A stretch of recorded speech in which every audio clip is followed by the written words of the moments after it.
Okay, hello everybody, welcome back to my channel. Today we're going to go through my powder blush collection. I apologize for not doing all of my blushes in one, it just was too much.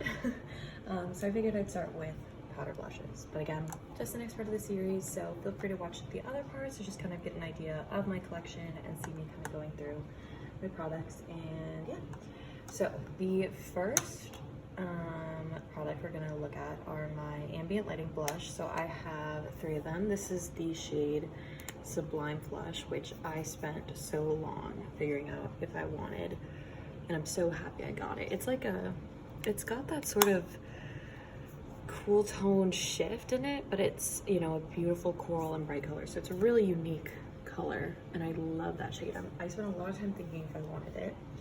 The next one I got is Ethereal Glow, and this was another one I was like really reflected on. It's just this really light baby pink, so unique, and I just have nothing like it, and it's so glowy and gorgeous. I got that on a 50% off sale Hourglass was doing, which I was lucky enough to catch. And then similarly I got Euphoric Fusion on that same sale, which that was kind of a like I didn't think much about it. I should have gotten a different color. I wanted more, but I love these blushes and they're great. I mean, Euphoric Fusion I didn't need, but you know, I'll make do with it. Then I have a whole bunch of these e.l.f. bite-sized blushes. I think I actually have the full range. I think these are phenomenal and so underrated. And also if you want to try like a more unique shade, I think this is the best place to do it. I'm gonna show you guys like my favorites. The other thing is I think the highlighters in these are actually really special. Not all of them, but a lot of them. So this one in particular is like an all-around favorite. It is in the shade Watermelon, and the blush has a bit of a sheen to it, so it's stunning. I don't know if you could tell, but it's so good, and the highlighter is like phenomenal and so smooth and beautiful. The highlighter in this shade is also really amazing. This is Cantaloupe, and the blush too, but less of a favorite. And I love this brown one. I think that's great. Not the highlighter sucks in this one. And then this one in the shade Lychee is such a beautiful like beige shade. So I love these. And if you guys are looking to try some colors or interested in it, I highly recommend it. They're so cheap, such a gem. Another just like phenomenal product. Another kind of similar one are these Essence The blushes. I own the entire line in these. This one is a dupe. This one in the shade Bespoke is supposed to be a dupe for the Bare Minerals Bronzer. And it is just like a beautiful, sheeny, warm shade, which I love.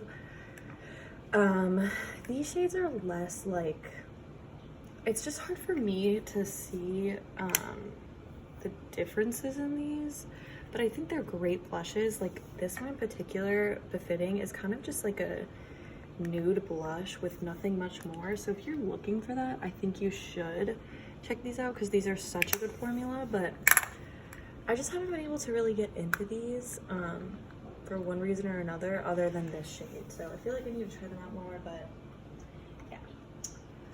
Oh, of course, we would not be complete. I have 3 e.l.f. Blushes. I love this formula too. I have them in the shades Always Punchy, Always Cheeky, and Always Rosy.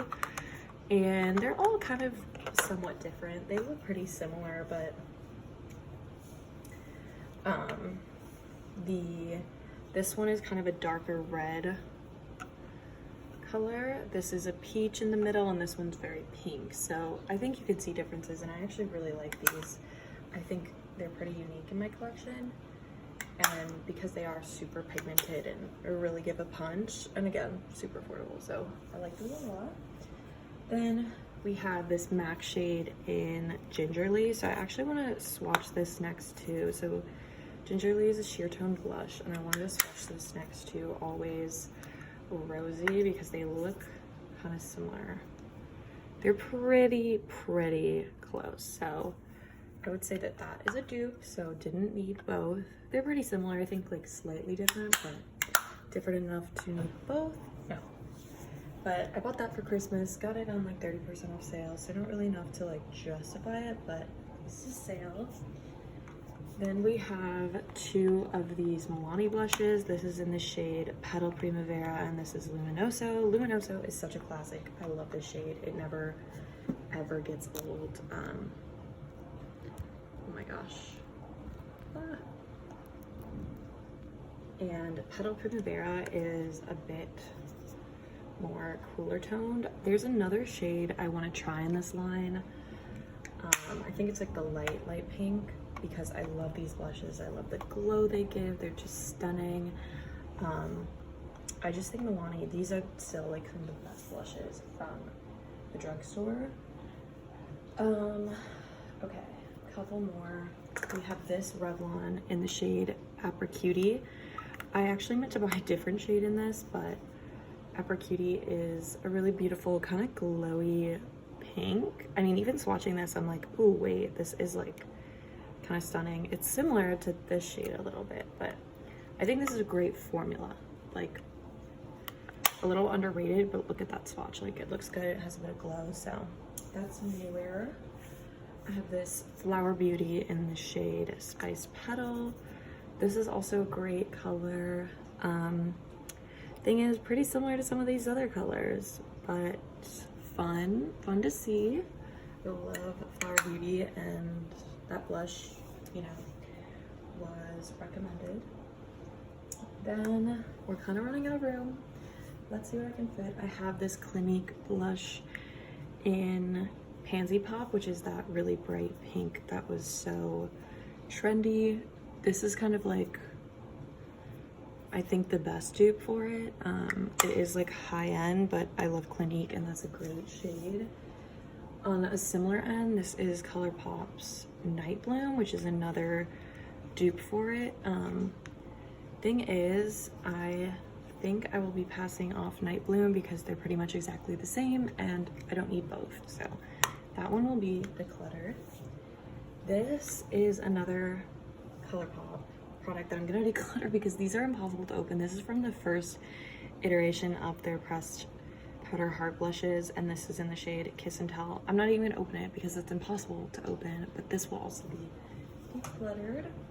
And then the last two powder blushes, this is the In-Stain blush from The Balm. I don't even know if The Balm is still in business or selling this product, but I got this ages ago. Just a nice hot pink, and I think a little unique in this whole collection. I guess we'll put that right there. And then finally we have this from Wet n Wild, and it is a duo. It's the Wet n Wild Hello Halo highlighter and blush in the shade Flash Me, but I mean, this blush is the standout. So it's just this beautiful glittery pink. I feel like this is a pretty close dupe for the Pinkasm and just like the glitter and shade, but yeah. So let's put that here. So apologies for the change in audio, but I just kind of wanted to do a better bit of wrap up. Looking at my collection, it is kind of interesting to see all the powder blushes laid out, and it doesn't feel as insane as I thought it would, but I think I'd feel a lot differently if I saw these next to all my cream blushes. So that's one thing that is interesting in this way I've split it up, is I'm really not getting the same comparison.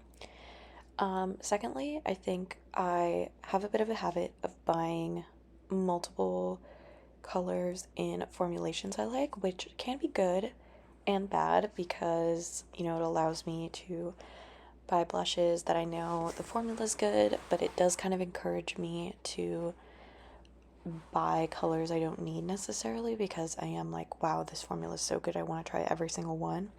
So I think I noticed that a bit with the Essence blushes, because those blush colors are not standouts to me, but I still bought every single one of them because I love the formula so much.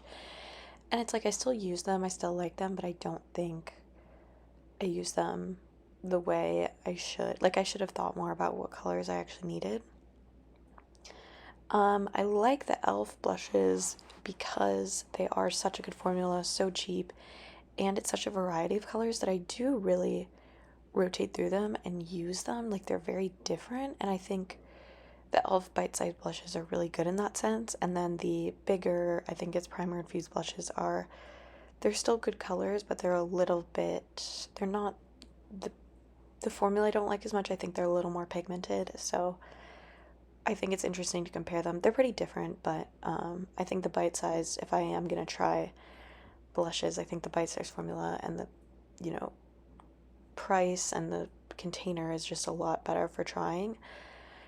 Even in this video, you can see I am kind of like, I love this formula, I want to buy more in it, and I think that's kind of a problematic take for me because I have plenty of blushes. I do not need to buy more in a specific formula, and I feel like it should be less so like, oh my gosh, I love this formula, I need every color in it, and more so, oh my gosh, there's a really unique color in this formula, you know, that is a reasonable thing to buy. Because otherwise, it's kind of like, you know, I have tons of great formulas and tons of great colors in those formulas. I do not need to buy every color in a particular formula and do that with every single range. So that's kind of my take there, if that makes sense. It is funny, I'm editing this now and I've already bought a couple other blushes, so it's a little bit out of date, which I think just goes to show, like, you know, this, I'm not on my game yet with not buying, but I don't know, blush is really fun to me. But even with the blushes I've bought, I've kind of noticed the same things I noticed in this video of, like, you know, just because you love the range doesn't mean you need more colors in it. Like, really decide if it's something unique that to add to your collection, because my collection is so comprehensive at this point. Even when I feel like it's a lot more minimal than other YouTubers, like, for a regular person, it is so beyond. So hopefully that makes sense. But overall, I think I'm not going to be super critical of it.